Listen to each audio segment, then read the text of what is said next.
घरपट्टीच्या नावाखाली नागरिकांची आर्थिक कत्तल, तळोदा पालिकेविरोधात संतापाचा स्फोट, जन आंदोलनाचा इशारा। नमस्कार, आपण पाहतात परिवर्तन 24 न्यूज।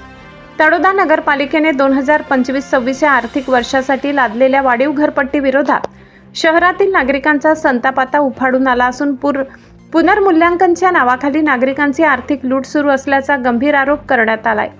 शिवसेना शिंदेगड शहरप्रमुख जितेंद्र दुबे यांच्या नेतृत्वाखाली झालेल्या बैठकीनंतर शेकडो नागरिकांनी मोर्चा काढत पालिका प्रशासनाविरोधात जोरदार नाराजी व्यक्त केली।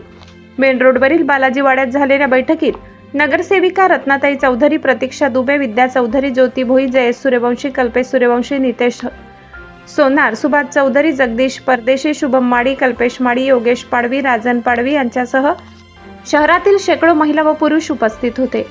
महिला पुरुष नागरिकांनी एकमुखाने वाढीव घरपट्टीचा निषेध नोंद केला। त्यानंतर निघालेल्या मोर्चाने शहरातील प्रमुख मार्गावरून तळोदा नगरपालिकेवर धडक देत मुख्याधिकाऱ्यांना निवेदन सादर केले। नागरिकांच्या म्हणण्यानुसार आधीच महागाईच्या झळा सोसणाऱ्या सर्वसामान्यांवर पालिकेने नव्या करांचा आणि वाढीव घरपट्टीचा अतिरिक्त बोजा टाकलाय। शैक्षणिक कर, आरोग्य कर आणि वृक्ष कराच्या आकारणीवरही नागरिकांनी तीव्र आक्षेप घेतलाय।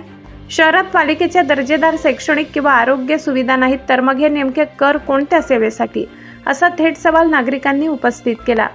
वृक्ष कराबाबतही संतप्त प्रतिक्रिया व्यक्त करण्यात आल्या। अनेक भागात नागरिकांनी स्वतः झाडे लावून त्यांचे संगोपन केले असताना त्यांच्यावर वृक्षकर लादण्यामागील भूमिका संशयास्पद असल्याचे मत व्यक्त करण्यात आले। दरम्यान हद्दवाढीतील नव्या वसाहतीमध्ये आजही रस्ते, गटारी, पथदिवे आणि स्वच्छतेच्या मूलभूत सुविधा अपुऱ्या असल्याचा आरोप करण्यात आलाय। सुविधा नाहीत पण मग कर वाढवले जात आहेत, अशी भावना नागरिकांमध्ये दिसून आली। घन कचरा व्यवस्थापन आणि साफसफाईच्या कामाबाबत पालिका प्रशासनावर प्रश्नचिन्ह उपस्थित करण्यात आले। घराच्या मोजणी प्रक्रियेवर नागरिकांनी गंभीर आक्षेप घेतला। मोजणीसाठी नियुक्त खासगी संस्थेने नियमांचे पालन न करता अनेक ठिकाणी पूर्वसूचना न देता सर्वेक्षण केल्याचा आरोप करण्यात आलाय।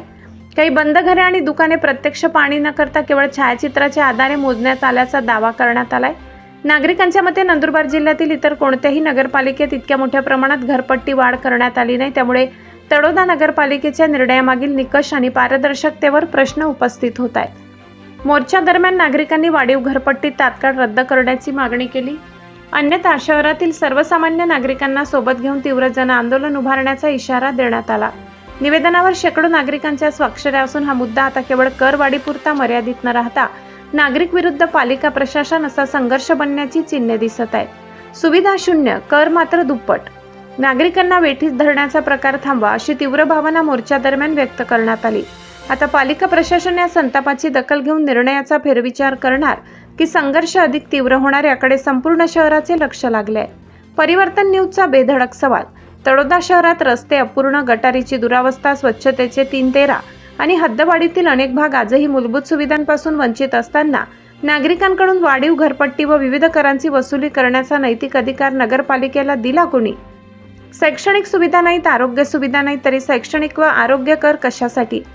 नागरिकांनी स्वतः लावलेल्या झाडांसाठी वृक्षकर का? आणि पुनर्मूल्यांकनाच्या नावाखाली नागरिकांच्या खिशावर डल्ला मारून पालिका नेमका कोणाचा विकास साधत आहेत? सुविधा आधी की कर वसुली आधी? तळोदा पालिका प्रशासनाने याचे स्पष्ट उत्तर नागरिकांना देणार की वाढीव घरपट्टीच्या निर्णयामागील वास्तव लपवण्याचा प्रयत्न सुरू राहणार? परिवर्तन न्यूज, जनतेचा आवाज, प्रशासनाला सवाल।